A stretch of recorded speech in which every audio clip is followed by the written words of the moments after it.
नमस्कार, next 9 news देख रहे हैं आप और मैं हूं आपके साथ प्रज्ञा सिंह। साल 2024 के लोकसभा चुनाव को लेकर जहां एक ओर इंडिया गठबंधन में लगातार सीट शेयरिंग को लेकर पेच फंसता हुआ नजर आ रहा है। तमाम विपक्षी दलों का एजेंडा एक है कि सत्ता से किसी भी तरह से बीजेपी को बाहर करना है, लेकिन बात यहां पर बनती हुई नजर नहीं आ रही है। इसी बीच अब देखने के लिए मिल रहा है कि उत्तर प्रदेश में बीएसपी सुप्रीमो मायावती एक बार फिर से चर्चा में आ चुकी हैं, क्योंकि अकेले चुनाव लड़ने का ऐलान मायावती ने कर दिया है। लेकिन सवाल ये बन रहा है कि आखिरकार वो क्या रणनीति है जिसके आधार पर मायावती अकेले चुनाव लड़ने का फैसला कर रही हैं। क्योंकि अगर बात की जाए यहां पर दलित वोट बैंक की, तो कहीं ना कहीं अब उस पर धीरे धीरे आजाद समाज पार्टी के संस्थापक चंद्रशेखर आजाद अपना कब्जा करते हुए नजर आ रहे हैं। न केवल उत्तर प्रदेश में बल्कि देश के अलग अलग राज्यों में भीम आर्मी और चंद्रशेखर आजाद को समर्थन यहां पर काफी ज्यादा मिलता हुआ नजर आ रहा है। यह भी कहा जा रहा है कि आजाद शायद अब जल्द ही इंडिया गठबंधन में शामिल हो सकते हैं। मायावती की अगर बात की जाए तो ना तो वे सपा के साथ गठबंधन में आना चाहती हैं और ना ही कांग्रेस के साथ। ऐसे में मायावती का आखिरकार अगला कदम क्या होगा? यूं तो वे अपने भतीजे आकाश आनंद को अपना उत्तराधिकारी घोषित कर चुकी हैं, लेकिन यहां पर देखा जा रहा है कि दलित समुदाय आकाश आनंद को कुछ खास पसंद करता हुआ नजर नहीं आ रहा है।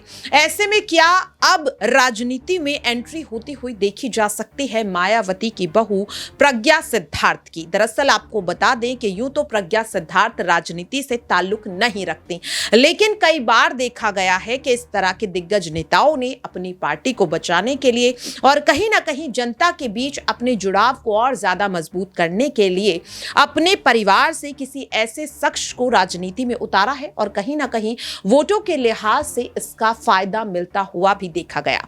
चाहे यहां पर बिहार में लालू प्रसाद यादव की पत्नी राबड़ी देवी ही क्यों ना हो, क्योंकि जब लालू प्रसाद यादव पर संकट छाया तो मुख्यमंत्री पद की कमान उनकी पत्नी संभालते हुए नजर आई। और अब जिस तरीके से देखा भी जा रहा है कि झारखंड में मुख्यमंत्री हेमंत सोरेन की जहां एक और गिरफ्तारी की चर्चा हो रही है, तो यह भी कहा जा रहा है कि उनकी पत्नी मुख्यमंत्री पद संभाल सकती है और ऐसी ही चर्चा दिल्ली में भी हो रही है।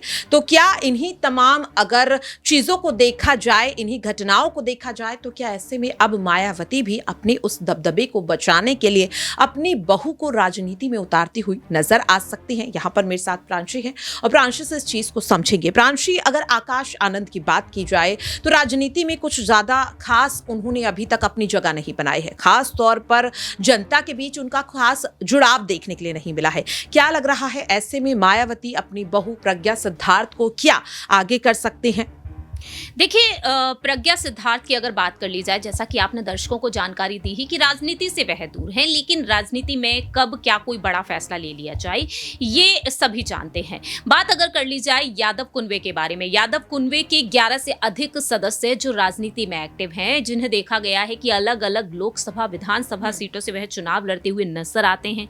तो ऐसे में अगर मायावती जब अपने भतीजे को मैदान में उतार सकती हैं, तो आखिरकार बहू को क्यों नहीं?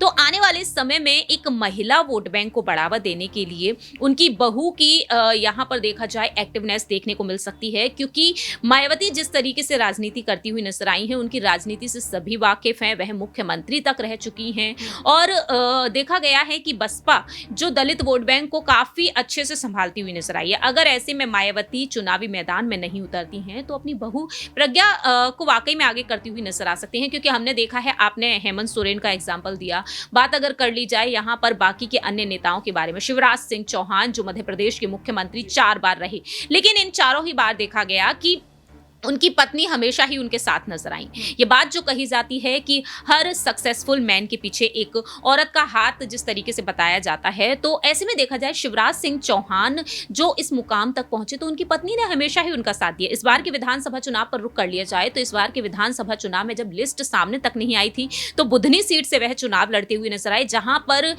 उनकी पत्नी साधना पहले से ही एक्टिव हो गई थी। चुनावी प्रचार में साधना और उनके बच्चे पहले से ही व्यस्त नजर आए थे। तो इससे साफ जाहिर होता लगता है कि यहाँ पर देखा जाए महिला वोट बैंक को बढ़ावा देने के लिए परिवार के जो सदस्य राजनीति में है ही नहीं, उनकी एक्टिवनेस जरूर देखने को मिलती है। हम देखते हैं कि यादव कुनवे की दोनों ही बहुएं, अपर्णा यादव को भले ही बीजेपी में कोई जिम्मेदारी ना मिली हो, लेकिन चुनावी प्रचार जरूर करती हुई नजर आती हैं। डिंपल यादव की बात कर ली जाए तो डिंपल यादव ने लोकसभा चुनाव लड़े, हार का सामना किया।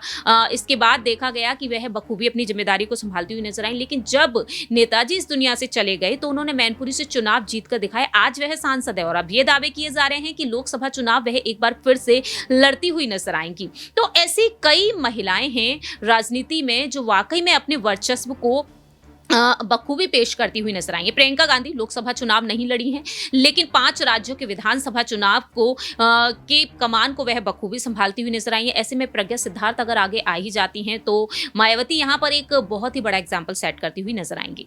वाकई में अब देखना होगा कि क्या मायावती, जिन्हें उत्तर प्रदेश में कभी आयरन लेडी के नाम से जाना जाता था, अब उनकी पार्टी को उन्हीं की बहू प्रज्ञा सिद्धार्थ आने वाले समय में संभालती हुई नजर आएंगी। क्या लोकसभा चुनाव में अब प्रज्ञा सिद्धार्थ की भी यहां पर एक्टिवनेस देखी जा सकती है या नहीं, देखना काफी अहम रहेगा। फिलहाल के लिए इस खास रिपोर्ट में इतना ही। देश और दुनिया की तमाम खबरों के लिए बने रहिए नेक्स्ट 9 न्यूज के साथ।